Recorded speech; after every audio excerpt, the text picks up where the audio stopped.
Good evening friends, आप सभी का बहुत स्वागत है मेरे चैनल पे। जो भी स्टूडेंट मेरे चैनल पे नए हैं तो सबसे पहले चैनल को सब्सक्राइब कर लें और बेल आइकन दबाना ना भूलें ताकि आपको सभी वीडियो की नोटिफिकेशन टाइम पे मिल जाए। तो बच्चों, आज की वीडियो में हम बात करने वाले बहुत ही इंपॉर्टेंट टॉपिक है जो कि एग्जाम में हर साल राइटर नेम से पूछे जाते हैं 10 मार्क्स मैचिंग में। और उसके अलावा आपको ऑब्जेक्टिव में पूछे जाते हैं कि प्रोज सेक्शन, जैसे कोई प्रोज है तो उसको किस टाइप का प्रोज है, वो ऐसे है, स्पीच है या शॉर्ट स्टोरी है।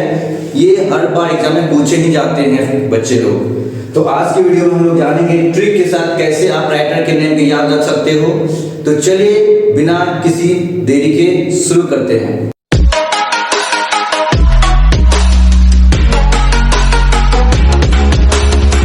तो आपका जो 12th में जो रेनबो पार्ट 2 का जो चैप्टर है प्रोज सेक्शन बच्चे, वो आपका टोटल चैप्टर है 11th। टोटल चैप्टर कितना है? 11th है। और वहां में लिखा राइटर नेम, फिर उस राइटर कौन से कंट्री के हैं उसका नाम लिखा है मैंने, और यहाँ पे लिखा है टाइप ऑफ प्रोज, यानी जो प्रोज है, स्टोरी है, किस टाइप की प्रोज है उसके बारे में लिखा है। ये हर बार एग्जाम में पूछे ही जाते हैं फॉर श्योर। तो चलिए पेन पेपर निकाल के बैठ जाइए, या नहीं तो आपको बिल्कुल ध्यान से सुनना है। तो चलिए शुरू करते हैं। हमारा जो पहला चैप्टर है बच्चे लोग, हमारा पहला chapter Indian civilization and culture, और इनको लिखने वाले व्यक्ति हैं महात्मा गांधी, और ये नाम से ही पता चला इंडिया के हैं। और ये जो चैप्टर है इंडियन सिविलाइजेशन कल्चर क्या है, स्टोरी है या स्पीच है? जी नहीं, ये है एसे, महात्मा गांधी के द्वारा लिखा गया एसे है। तो अब जानते हैं इसका ट्रिक क्या है, कैसे याद रखना आपको। इंडियन सिविलाइजेशन कल्चर बच्चे लोग, इसका मतलब होता है भारतीय संस्कृति और सभ्यता। और इसका ट्रिक है, आपको पता है कि महात्मा गांधी ने पूरे वर्ल्ड में भारतीय संस्कृति और सभ्यता को फैलाया। तो भारत की सभ्यता और संस्कृति को फैलाने वाले कौन हो गए? महात्मा गांधी। ट्रिक याद रखेंगे, भारत की सभ्यता संस्कृति को फैलाने वाले व्यक्ति कौन है? महात्मा गांधी। तो इंडियन सिविलाइजेशन एंड कल्चर का राइटर कौन हो गया? महात्मा गांधी। और जब नाम ही जान रहे, आप बचपन से देख रहे हो उसको, पैसे में छपे हुए नोट है महात्मा गांधी, अगर आज नहीं रहेगा वो कोई काम ही नहीं होगा। तो आपको ना महात्मा गांधी किस कंट्री के हैं? तो हमारे देश इंडिया के हैं। और ये कौन सा, किस टाइप का प्रोज है? ये जो इंडियन सिविलाइजेशन कल्चर किस टाइप का प्रोज है बच्चे लोग? तो ये एशिया है। क्या है ये? एशिया है। तो एग्जाम में क्वेश्चन किस तरह से पूछे जाएंगे? Indian civilization is in culture is which type of Asian, which type of prose, किस तरह का प्रोज है ये? तो आपको आंसर ऑप्शन रहेगा एशिया है, स्पीच है, शॉर्ट स्टोरी है। तो आपको ऑप्शन लेना है एशिया का। चलिए वेरी गुड। हमारा अगला जो चैप्टर है बच्चे वो है Bharat is my home. Bharat is my home, इसका मतलब हुआ भारत मेरा घर है। इसका क्या मतलब हुआ? भारत मेरा घर है। अब इसके जो राइटर हैं वो कौन है? डॉक्टर जाकिर हुसैन साहब जी हैं। इनको जो लिखने वाले महानुभाव हैं वो है डॉक्टर जाकिर हुसैन साहब, और ये नाम से पता चल रहा है इंडिया के हैं। और ये जो है क्या है, ये चैप्टर क्या है? स्पीच है। तो चलिए इनका ट्रिक जानते हैं, इसका क्या है। अब देखिए, भारत इज माय होम, एक बार क्या हुआ जब इंडिया पाकिस्तान का विभाजन हो रहा था, ये जस्ट ट्रिक याद रखने के लिए है। तो उस समय बोला गया कि जो पाकिस्तान में जाना चाहते हैं चले जाएं, जो इंडिया में रहना चाहते हैं रह जाएं। तो उस समय डॉक्टर जाकिर हुसैन ने कहा कि मैं, भारत मेरा घर है। क्या कहा? भारत मेरा घर है, भारत इज माय होम, और मैं यहाँ से कहीं नहीं जाने वाला हूँ। किसने कहा ये बात? भारत। किसने कहा? डॉक्टर जाकिर हुसैन साहब ने। डॉक्टर जाकिर हुसैन साहब ने क्या कहा बच्चे? भारत मेरा घर है और मैं यहाँ इसे छोड़कर कहीं नहीं जाऊंगा। तो इसका जो राइटर हो गया, कौन हो गया? डॉक्टर जाकिर हुसैन। अब ये भारत मेरा घर है तो ये ऑटोमेटिक है, नाम से पता चला भारत मेरा घर है। तो क्या हो गया? इंडिया, ये किस कंट्री के? इंडिया के हैं। और जो स्पीच है ये क्या है? ये जो chapter Bharat is my home, ये डॉक्टर जाकिर हुसैन के द्वारा जब वो राष्ट्रपति बने थे तो उन्होंने इनका ये भाषण दिया था। जब कोई राष्ट्रपति बनता है या कोई नेता बनता है बच्चे लोग, आपको पता हो, वो शपथ ग्रहण करता है। तो जब शपथ ग्रहण करने के दौरान उसके बाद उन्होंने ये भाषण दिया था कि भारत मेरा घर है, यहाँ के लोग मेरे फैमिली मेंबर्स हैं, इस तरह से उन्होंने भाषण दिया था। तो ये क्या हुआ? ये स्पीच हो गया। क्या हो गया बच्चे लोग? ये स्पीच हो गया। Bharat is my home is dash, तो क्या स्पीच है। तो और डॉक्टर जाकिर हुसैन किस कंट्री के हैं? तो इंडिया के हैं। हमारा अगला चैप्टर जो है वो है अ पिंच ऑफ स्नफ। क्या है बच्चे लोग? A pinch of snuff. इसका मतलब होता है, ए पिंच का मतलब होता है एक चुटकी, आप बोल सकते हो एक चुटकी खैनी बोल सकते हो, ए पिंच ऑफ सनफ। जैसे देखेंगे बहुत सारे बूढ़े लोगों को या बहुत सारे जो पैसे वाले लोग होते हैं एक चुटकी में थोड़ा सा रखते हैं कुछ माउथ फ्रेशनर टाइप का, तो बोल सकते हैं ए पिंच ऑफ सनफ, एक चुटकी खैनी, अगर अपनी भाषा में बोले बिहारी लैंग्वेज में अ पिंच ऑफ सनफ। और इनको जो लिखने वाले मानव है वो है मनोहर मालगुनकर। इनको लिखने वाले कौन है? मनोहर मालगुनकर, और ये इंडिया के हैं। इनका जन्म लाहौर में हुआ था, तभी पाकिस्तान इंडिया में था, अभी पाकिस्तान चले गए हैं वो जगह। और ये क्या है? Short story. अब इनका ट्रिक जानते हैं इस चैप्टर का। तो अ पिंच ऑफ स्नफ, एक चुटकी खैनी मान लेते हैं। तो अब मनोहर मालगुनकर, मनोहर मालगुनकर, जब हम लोग खैनी, जो लोग खैनी खाते हैं, अगर आप उससे पूछें भैया आप खैनी क्यों खाते हैं, तो आपको बोलेंगे भैया मन हरा हो जाता है। क्या होता है? मन हरा, मनोहर, मन हरा हो जाता है। अगर आप खैनी खाएंगे तो मन हरा हो जाएगा।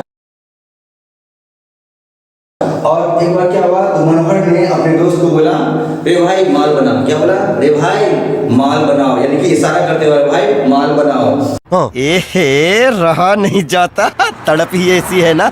नहीं सुके।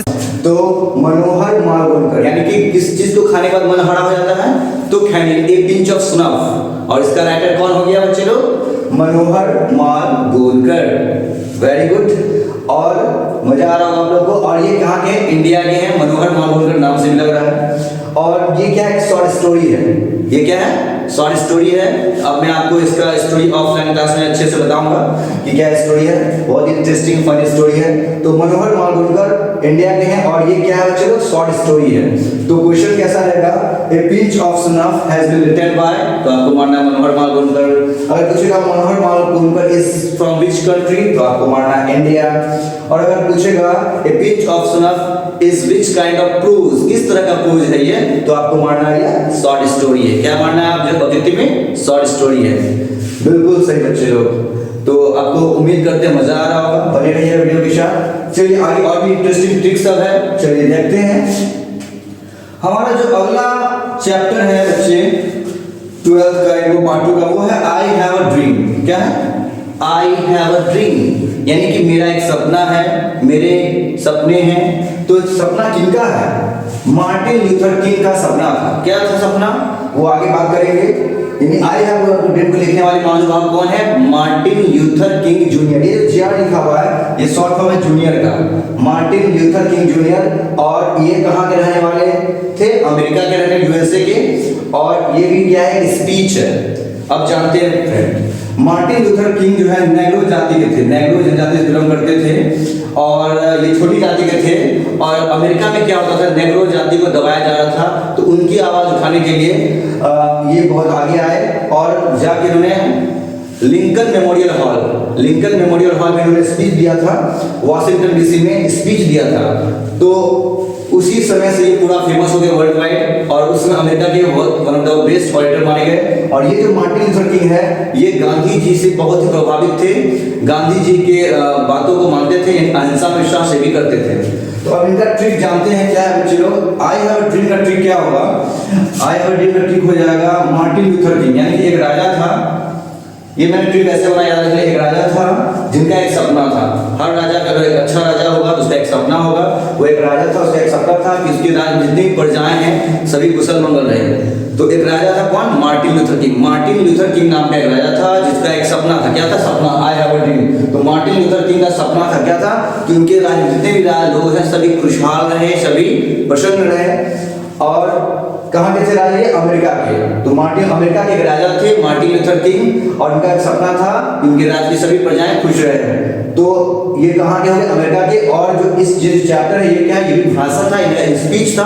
मार्टिन लूथर किंग ने स्पीच दिया था नेग्रो लोगों के अधिकार के लिए, क्योंकि अमेरिका में काले गोरे में भेदभाव हो रहा था उस समय। तो मार्टिन लूथर किंग ने इसका विरोध किया और बोला कि नेग्रो को भी अधिकार मिलना चाहिए वोट देने का, जैसे गोरे लोगों को मिल रहा है। तो उसको बोलते हैं रेशियल डिस्क्रिमिनेशन, यानी कि नस्लीय भेदभाव। तो अब ये स्पीच था। चैप्टर क्या हो गया बच्चे लोग?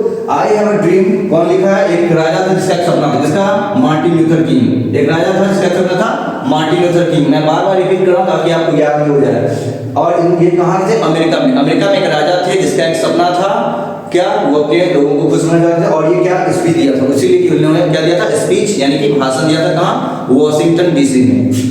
तो चलिए अब क्वेश्चन आपसे पूछा जाएगा I have a dream has been written by, तो क्या मारेंगे? आपको मारना है मार्टिन लूथर किंग जूनियर। अगर पूछा जाएगा Martin Luther king junior is from which country, तो आपको मारना है अमेरिका। अगर पूछा जाएगा कि आई have a dream is which kind of pros, किस तरह का प्रोज है यह, तो आपको मारना है स्पीच। ये क्या है? एक स्पीच है और ये 1963 में दिया गया था, 28 अगस्त 1963 को। चलिए लिख देते हैं, ये दिया गया था 28 अगस्त 1963 को। ये आगे हम लोग बाद में चर्चा करेंगे इसकी। चलिए नेक्स्ट है 5, हमारा 5वां जो चैप्टर है बच्चे वो है ideas that have helped Mankind. क्या है? आइडियाज। आइडियाज का मतलब क्या होता है? विचार, सोच। दैट हैव हेल्प्ड मैनकाइंड, इसका मतलब क्या है जानना होगा। Ideas that have helped Mankind का मतलब होता है एक ऐसा आइडिया, एक ऐसा विचार जो कि मनुष्य जाति को पूरा हेल्प किया। जितनी मनुष्य जाति पृथ्वी पे उनका हेल्प किया, उनका सहयोग किया। तो उनका किसका ऐसा विचार था? तो बर्ट्रैंड रसल नाम के व्यक्ति थे जिनके पास एक ऐसा आइडिया था जिस आइडिया ने पूरे मनुष्य जाति को हेल्प किया, पूरे ह्यूमैनिटी को हेल्प किया। तो किसके पास था आइडिया? वो बर्ट्रैंड रसल। और आप जानते हैं जब हम आइडिया की बात करते हैं तो आइडिया में नए नए रस, नए नए विचार, रस क्या है? रसल। देखिए यहाँ पे बर्ट्रैंड रसल। तो आइडिया में क्या होता है? विचार में रस, अच्छे से नए नए रस भरे होते हैं। तो बर्ट्रैंड रसल यानी कि ideas that have helped Mankind किसने लिखा है? किसके पास विचारों का रस था? तो बर्ट्रैंड रसल के पास। और ये कहां में थे रहने वाले? ब्रिटिश यानी इंग्लैंड के रहने वाले, यूके के। और ये भी एक एसी है बच्चे। तो क्या ये एक एसी है। वन मोर टाइम देखते हैं ट्रिक क्या है इसका। Ideas that have helped mind, एक ऐसा आइडिया जो कि बर्ट्रैंड रसल के पास था। किसके पास था? बर्ट्रैंड रसल के पास था। और उसके पास बहुत सारे आइडिया के रस भरे हुए। क्या भरा था? रस। रस से रसल, रस से आइडिया में रस भरा होता तो रस से क्या? रसल। और ये कहां के रहने वाले थे बच्चे लोग? ब्रिटिश यानी इंग्लैंड, जिसको आप यूके भी बोलते हो। और आप इसका ये कौन सा चैप्टर है? ये किस टाइप का प्रोज है? ये है आपका एशी। किसके द्वारा लिखा गया?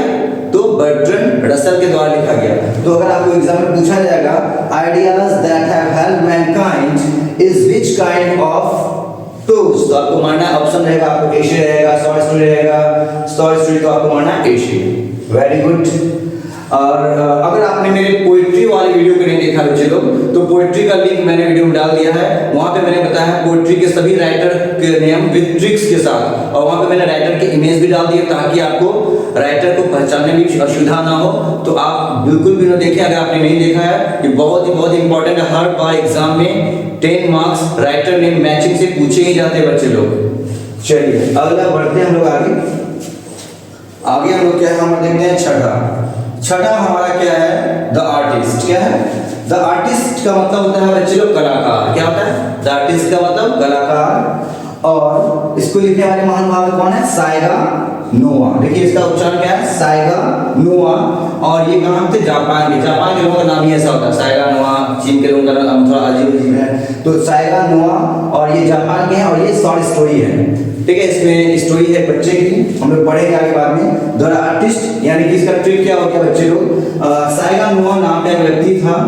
कहां पे? जापान में। साइगा नोवा नाम का व्यक्ति था। कहां पे? जापान में। जो कि कलाकार था, अपनी कलाकारी से वो लोगों को दिखाता था और खुश रहता था। कौन था? साइगा नोवा।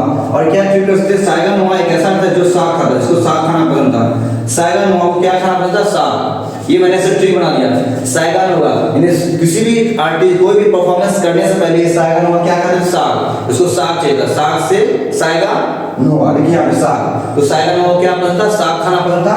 किसको पसंद था? साइगा नोवा। कौन से कलाकार थे? ये कहाँ के कलाकार थे? जापान। तो जापान के कलाकार थे साइगा नोवा, जिनको साग खाने में बहुत इंटरेस्ट था, रुचि था। आप लोग इनको साग खाना पसंद है कमेंट करेंगे फट से। और ये कैसा है? ये जो एक शॉर्ट स्टोरी है, छोटी सी स्टोरी है इसमें। इसको पढ़ेंगे मैं अच्छे से, इंटरेस्टिंग, बहुत ही मजेदार स्टोरी है। तो अगर आपको ध्यान रखना है द आर्टिस्ट कौन किसने लिखा है? साइगा नोवा, जो कि साग खाता था। क्या खाता था? साग। साइगा नोवा क्या खाता था? साग खाने में बहुत रुचि रखता था। और ये कहाँ के थे? जापान के थे। और ये कैसा प्रोज है? तो ये शॉर्ट स्टोरी है, यानी कि छोटी कहानी है ये। चलिए मजा उम्मीद करते हैं। आगे देखते हैं बच्चे लोग। हमारा जो अगला चैप्टर है वो है 7वां। क्या है? A child is born. अब इसका थोड़ा सा फनी तरीका समझिएगा। ए चाइल्ड क्या लिखा हुआ, ए child is born. A child is born का मतलब क्या हुआ बच्चे लोग, एक बच्चे का जन्म हुआ, मान लेते हैं एक बच्चे का जन्म या एक बच्चे का जन्म हुआ। और ये देखिए इसका जो राइटर कौन है, जर्मन ग्रीक, और ये वहां के ऑस्ट्रेलिया के थे, और इन्हें ये एक ऐसे। अब यहाँ ट्रिक थोड़ा सा फनी है, एक बच्चे का जन्म हुआ, पता नहीं क्या जादू से क्या हुआ ट्रिक से वो बच्चा कहाँ जर्मन जाके गिर गया। एक बच्चे का जन्म हुआ और जर्मनी में गिर गया। देखिए जर्मनी जर्मन, जर्मनी जर्मन, एक बच्चे का जन्म हुआ और वो जर्मनी में जाके गिर गया। एक बच्चे का जन्म हुआ और कहाँ गिर गया, जर्मनी में। बस ये ट्रिक के लिए है, याद रखने के लिए। एक बच्चे का जन्म हुआ और जर्मनी में गिर गया, तो इसका राइटर कौन हो गया, जर्मन ग्रीक। कौन हो गया बच्चे लोग, जर्मन ग्रीक, है ना, थोड़ा सा फनी है। और ये कहाँ के थे, ऑस्ट्रेलिया के। तो अब क्या हुआ, जब बच्चा जर्मनी में गिर गया तो वो गए वहां पे, तो वहां उसके जाने बाद वो ऑस्ट्रेलिया चले गए। कहाँ चले गए, ऑस्ट्रेलिया। तो ये जर्मन ग्रीक कहाँ के हैं, ऑस्ट्रेलिया के हैं। और ये जो चैप्टर है बच्चे लोग, ये कैसा चैप्टर है, एशिया है कि स्टोरी है या फिर शॉर्ट स्टोरी है, क्या है, ये आपका एशिया है। एशिया का मतलब होता है निबंध। क्या होता है बच्चे लोग, निबंध। क्या होता है, निबंध। Very good. चलिए तो एक बार रिपीट करते हैं। एक बच्चे का जन्म हुआ, एक बच्चे का जन्म हुआ, एक चाइल्ड इज बॉर्न। एक बच्चे का जन्म हुआ, कहाँ गिर गया, वो जर्मनी में गिर गया। और उसके बाद जर्मन गिर जो है बच्चे को लेकर कहाँ चले गया, ऑस्ट्रेलिया चले गया। बच्चा जब जर्मनी में गिर गया, वहां से क्या हुआ, जर्मन गिर, बच्चे को लेकर कहाँ चले गया, ऑस्ट्रेलिया में। तो कौन से कंट्री हो गए ये, ऑस्ट्रेलिया के। और ये चैप्टर है कैसा है बच्चे लोग, निबंध है। कैसा है बच्चे लोग, निबंध। चलिए आगे देखते हैं। हमारा जो 8वां चैप्टर है बच्चे लोग, वो है how free is the pace.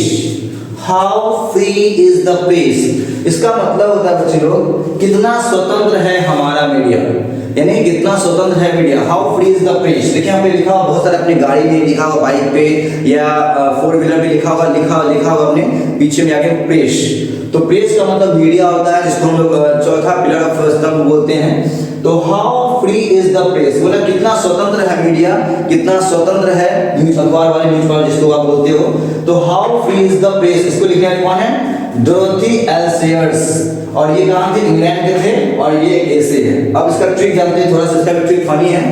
अब समझना है कि अब देखिए कौन सा ऐसा व्यक्ति है, जैसे जो कॉमन लोग होते हैं उसको तो डर नहीं लगता है, लेकिन जितने भी पढ़े लिखे लोग और जो पैसे वाले लोग हैं बच्चे लोग, सबको मीडिया से डर लगता है। अगर उन्होंने कोई गलत काम किया है, जितने बड़े लोग हैं, अगर उन्होंने कोई गलत काम किया है तो उनको मीडिया से, प्रेस से डर लगता है कि उनकी न्यूज जो है पोल जो है खुल जाएगी, वो बदनाम हो जाएंगे। तो डोरोथी देखिए, डी से डरना, डी से डोरोथी, हाउ फ्री, डी से डरना। तो डोरोथी एल सेयर को मीडिया से, प्रेस से बहुत डर लगता था। Dorothy L shares, Dorothy L shares, Dorothy, D से डरना, डी से डोरोथी। किसको डर लगता था, प्रेस से। प्रेस से डरने वाला कौन था, डोरोथी एल सेयर्स, क्योंकि मीडिया से सब कोई डरता है, इसको डर लगता था। और ये जब डर लगता था, डर के कहाँ भागे, इंग्लैंड। मीडिया से डरते हुए कहाँ भागे बच्चे लोग, इंग्लैंड। मीडिया से डर, किसको डर, डी से डोरोथी, डी से डरना। तो मीडिया, डोरोथी एल सेयर्स को मीडिया से डर लगता था, और ये डर के कहाँ भागे, इंग्लैंड चले गए। और ये जो चैप्टर है, कैसा चैप्टर है, ये एक एशिया यानी कि निबंध है। कैसा चैप्टर है, एशिया है। आगे देखते हैं हमारा 9th चैप्टर क्या है। हमारा जो 9th चैप्टर है वो है द अर्थ। द अर्थ को लिखने वाले कौन है बच्चे लोग, द अर्थ को का मतलब होता है पृथ्वी, धरती जिसको आप बोलते हो। और इसको लिखने वाले व्यक्ति हैं एच.ई. बैट्स, एच.ई. बैट्स। और ये कहाँ के, इंग्लैंड के हैं, और ये एक शॉर्ट स्टोरी है। तो इसका ट्रिक जानते हैं क्या है। तो द अर्थ जो है, इनको लिखा है एच.ई. बैट्स। इसका मतलब बैट, बैट का मतलब होता है बैठना। क्या होता है, बैठना। बैठना मतलब बैठ, यानी बिहारी बोलते हैं बैठ, बैठ जाओ, क्यों खड़ा हो क्लास, बैठो, बैठ जाओ। तो अब यहाँ पे एच.ई. बैट्स को देता है, क्या था, बार बार बैठने का शौक था, या बोल सकते हैं इसको बैठ कर खाना खाने का शौक था। किसको बैठ कर खाना खाने का शौक था, एच.ई. बैट्स को। तो इंग्लैंड के ये थे, जब ये बैठ के खाना खाते सभी लोग चौका हो गए, भाई इंग्लैंड में कौन सा ये लोग आ गया, कहाँ से आ गया, कौन देहात के लोग बैठ के खाना खा रहा है। हम लोग का तो कल्चर है बैठ के खाने का, लेकिन इंग्लैंड में या अमेरिका में ऐसा कल्चर नहीं, सभी लोग कुर्सी टेबल बैठ के खाते हैं। लेकिन अब ये हमारा कल्चर। तो एच.ई. बैट्स जब इंडिया आए, जिनको पसंद आया था, तो एच.ई. बैट्स धरती पे बैठ के खाना पसंद करते थे। एच.ई. बैट्स, बी से बैट्स, बी से बैठना। तो इसको किसने लिखा, एच.ई. बैट्स ने। और ये कहाँ थे, इंग्लैंड के। और ये कैसा स्टोरी है बच्चा, शॉर्ट स्टोरी है। यानी कि क्वेश्चन कैसे पूछेगा, the earth has been written by H E. Bates, और H E. Bates is from which country, तो आपको इंग्लैंड मानना है। और बोल सकते सकते हैं the earth is which kind of pros, तो आपको मानना है शॉर्ट स्टोरी। Got it? मुझे उम्मीद है आपको पसंद आ रहा होगा, एंजॉय कर रहे होंगे। बिल्कुल आपको देखना है, मैंने बार बार कहा बच्चे लोग कि आपको स्मार्ट तरीके से पढ़ना है। इंग्लिश में 90+5 मार्क्स उठाना बहुत ही आसान है।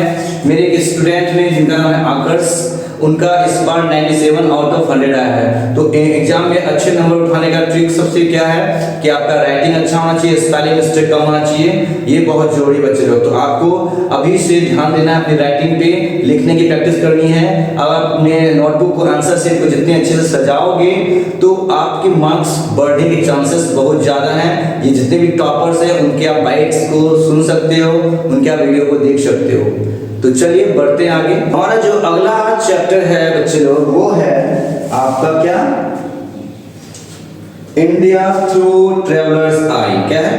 इंडिया थ्रू ट्रेवलर्स आई। इसका मतलब होता है भारत जो है यात्रियों की नजर में कैसा। अब इंडिया में हर साल लाखों सैलानी यात्री घूमने के लिए आते हैं, क्योंकि इंडिया में जो है बहुत सारे फेमस चीज हैं, हिस्टोरिकल प्लेसेस हैं, अंग्रेज के बनाए हुए भी हैं। जैसे उसमें से one of the best most famous Taj Mahal है। तो हर साल यहाँ लाखों विदेशी फॉरेनर घूमने के लिए आते हैं।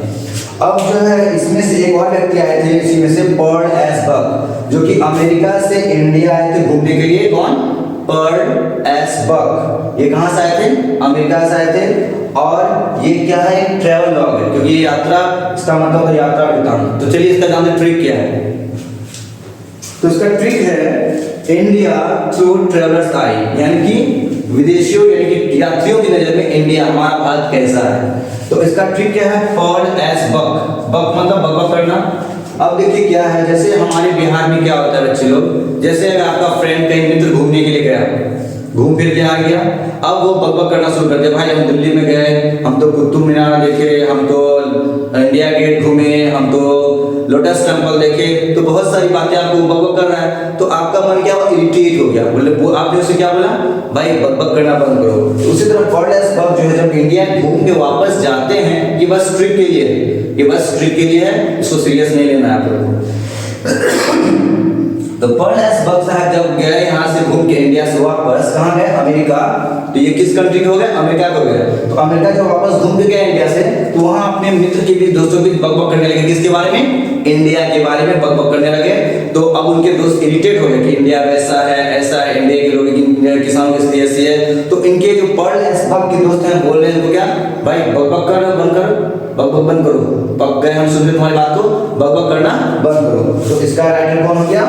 इंडिया थ्रू ट्रेवलर्स आई का पर्ल एसबर्ग। कौन बकबक कर रहा था? इंडिया घूमने के बाद कौन बकबक करने लगा? इंडिया घूमने के बाद कौन बकबक करने लगा बच्चे लोग? पर्ल एसबर्ग। और ये कहाँ जाके बकबक कर रहा था? अमेरिका में। अमेरिका में जाके बकबक कर रहा था। और ये क्या है? ये है ट्रैवलॉग। ट्रैवलॉग का मतलब होता है बच्चे लोग यात्रा वृत्तांत। जैसे आप कहीं घूमने जाते हो, घूम कर आते हो, वहाँ पे जब हम वर्णन करते हैं, वहाँ पे अच्छी चीज, मैंने पहाड़ घूमा, मैंने ये देखा, मैंने वो देखा, तो जब आप वहाँ की वर्णन करते हो तो उसको इंग्लिश बोलते हैं, हिंदी में बोलते हैं यात्रा वृत्तांत, और इंग्लिश बोलते हैं ट्रैवलॉग, और इसलिए बोल सकते हैं ट्रैवल रिकॉर्ड भी बोल सकते हैं आप। तो वेरी गुड, इसको आप नोट डाउन भी कर लेंगे और माइंड में याद रखेंगे। लिखने की जरूरत नहीं है, आप केवल सुनेंगे तो आपको याद हो जाएगा। चलिए, और हमारा जो लास्ट है और अंतिम है वो है ए मैरिज प्रपोजल, और इनको लिखने वाले एंटन चेखोव, और ये रसिया के हैं, और ये है एक ड्रामा। तो इसका ट्रिक जानते हैं क्या है? इसका ट्रिक क्या है बच्चे लोग? बहुत ही फनी है। इसका ट्रिक बहुत ही फनी है। देखिए क्या लिखा हुआ है? ए मैरिज प्रपोजल, यानी कि शादी का प्रस्ताव। ये क्या है? एक शादी का प्रस्ताव। तो जब शादी एंटन चेखोव और ये रसिया, तो एक बार की बात है, ये जस्ट ट्रिक है।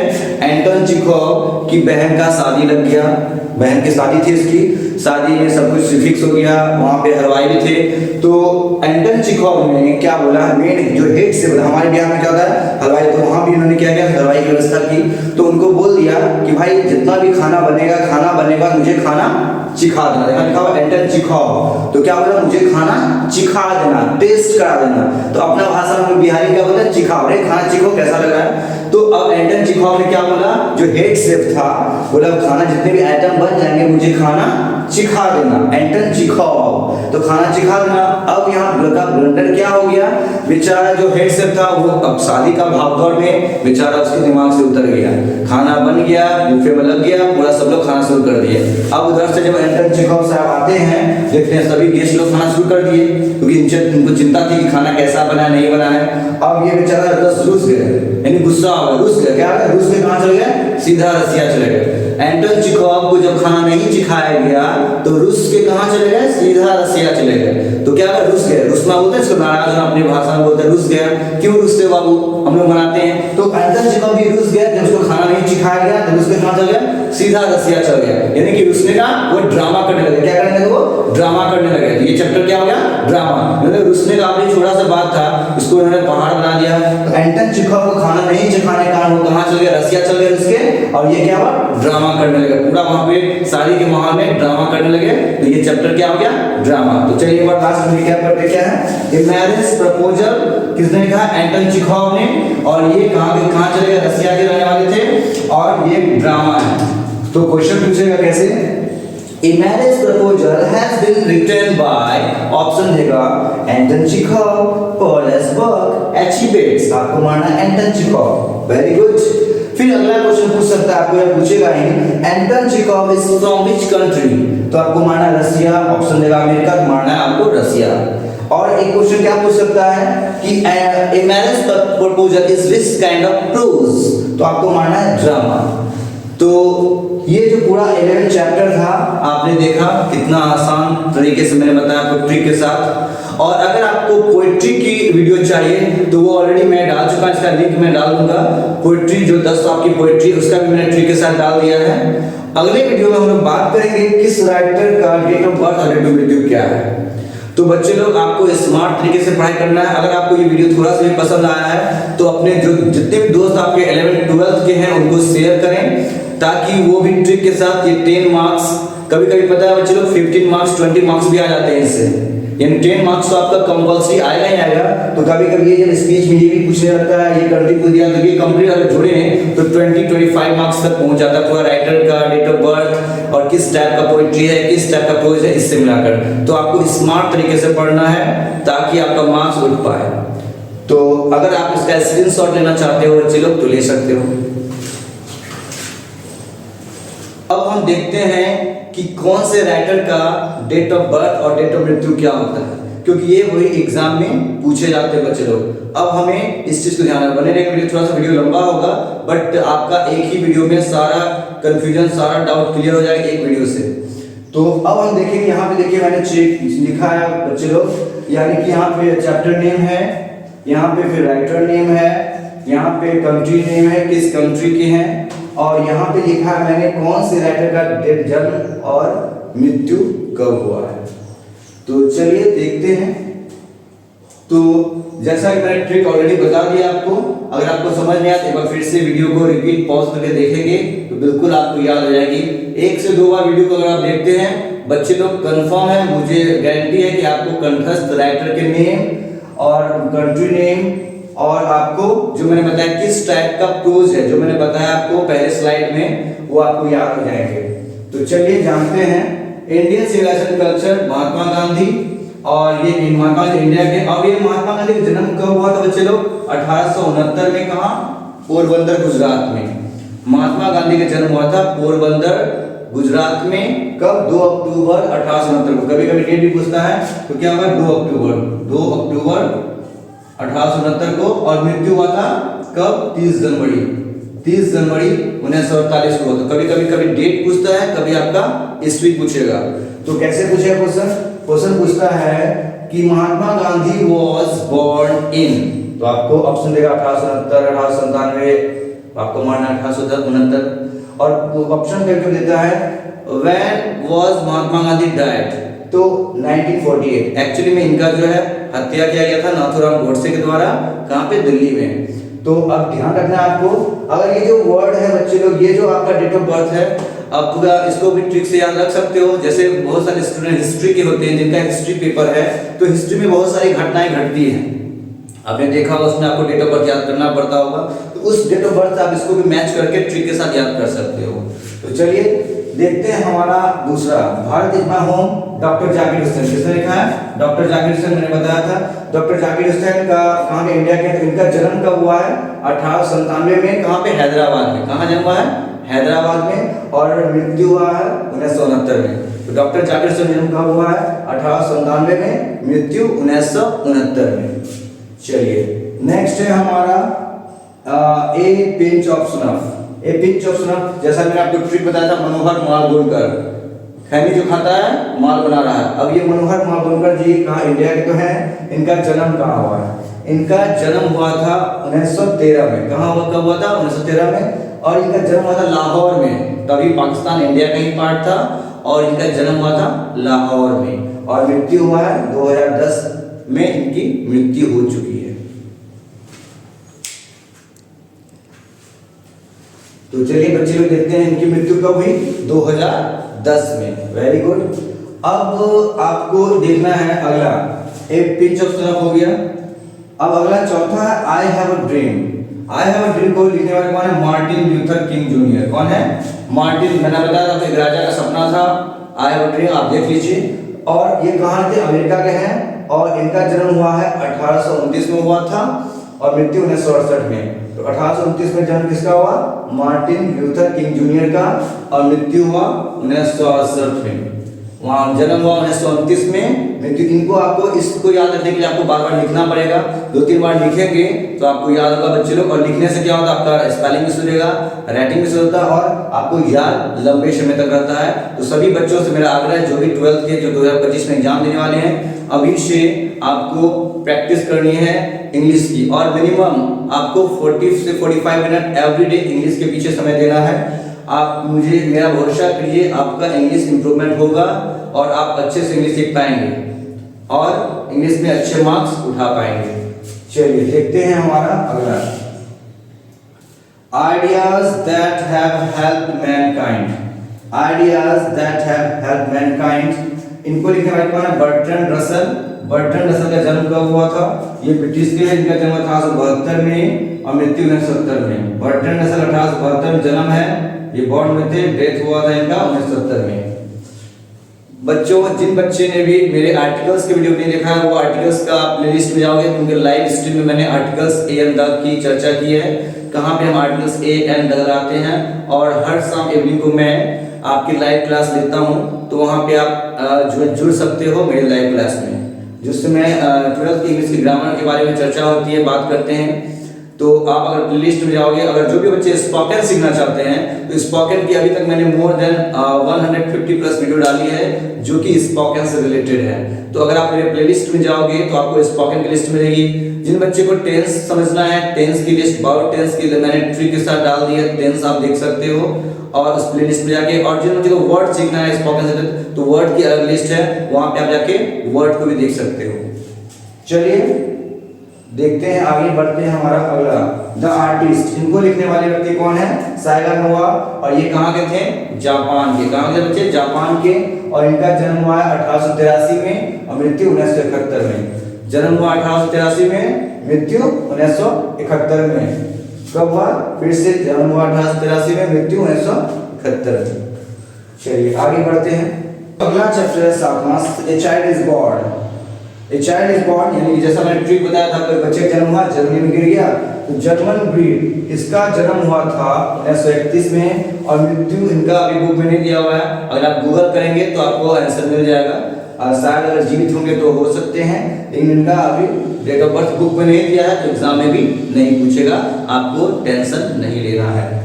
तो कब हुआ था जर्मन ग्रीड का जन्म? 1931 में। 1931 में जर्मन ग्रीड का जन्म हुआ था। चलिए आगे देखते हैं। हमारा जो अगला चैप्टर है, how free is the press. मैंने बताया था ट्रिक आपको, कितना स्वतंत्र है हमारा मीडिया। और इनको लिखने वाले कौन है? डोरोथी अल्सेयर। मीडिया से किसको डर लगता था बच्चे लोग? मीडिया से डरने वाले कौन है?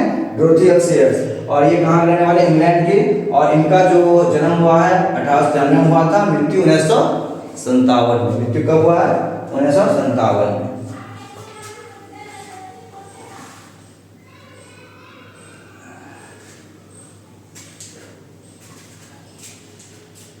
चलिए आगे देखते हैं।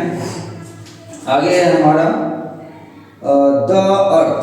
आगे है हमारा क्या, द अर्थ। द अर्थ को लिखने वाले कौन है, जनरल ठीक बताता है, पृथ्वी पर बैठ के, धरती पर बैठ के कौन खा रहा था, एची बैट्स। एची बैट्स धरती पर बैठ के खा रहा है और इनको बैठना पसंद था। इनके ये कहानी इंग्लैंड के, इनके जन्म हुआ 1905 में। आपने पढ़ा होगा बंगाल विभाजन 1905 में हुआ था, तो इसलिए मैंने आपको बोला कि जो भी स्टूडेंट आर्ट्स के हैं तो वहाँ पे आप बहुत सारे डेट ऑफ बर्थ याद करते हो, ईस्वी को याद रखते हो, तो उसी के साथ ट्रिक आपको लगा देना है यहाँ राइटर नेम की। तो 1905 में इनका जन्म हुआ था, इनका डोरोथी एची बेट्स का, और मृत्यु हुआ था 1974 में। एची बेट्स का क्या हुआ, मृत्यु। इसका ट्रिक क्या बोल सकते हैं, लोग बोलते हैं ना बैठ जाओ मैं 5 मिनट में आता हूँ, बैठो मैं आ रहा हूँ 5 मिनट में। तो अब क्या हुआ, कोई लड़का आया बोला बैठो, अब यहाँ पर 5 मिनट बोले वो 74 मिनट बाद आया, तो मृत्यु हुआ कब, 1974 में। तो कुछ भी ट्रिक आप भी बना सकते हो बच्चे लोग, ऐसा नहीं है, बहुत ही आसान है।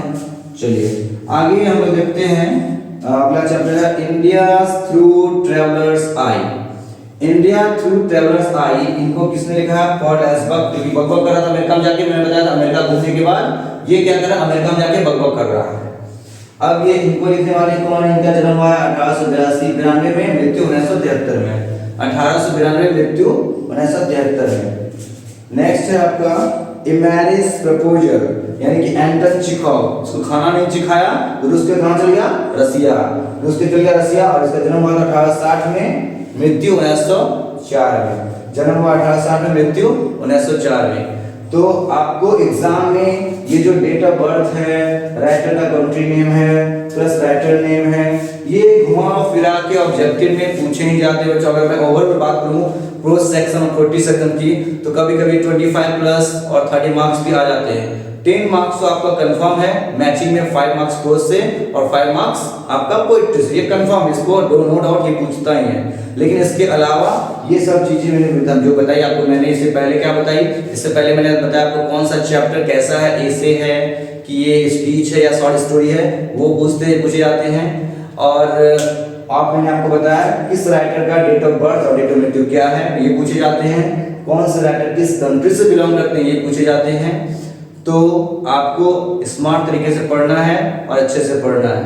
आपको वीडियो अच्छा लगा बच्चे लोग तो इनको अपने दोस्तों के बीच जो शेयर कर दें, फैला दें, ताकि जो भी स्टूडेंट आपके जो मित्रगण हैं, जो 12th में है, जो बिहार के किसी भी कोने में हैं, तो जिनके पास साधन नहीं है, कोचिंग जाने की टाइम नहीं है, वो घर बैठे ऑनलाइन के माध्यम से, मोबाइल के माध्यम से सीख पाएंगे, पढ़ पाएंगे।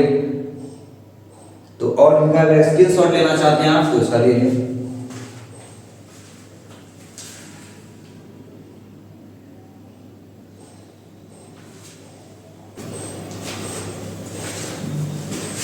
चलिए उम्मीद करते हैं आपको बहुत ही अच्छा लगा होगा। कमेंट करें आपको कैसा लगा। मिलते हैं नेक्स्ट वीडियो में, तब तक के लिए bye bye. Keep learning, keep smiling and keep practising. Bye bye.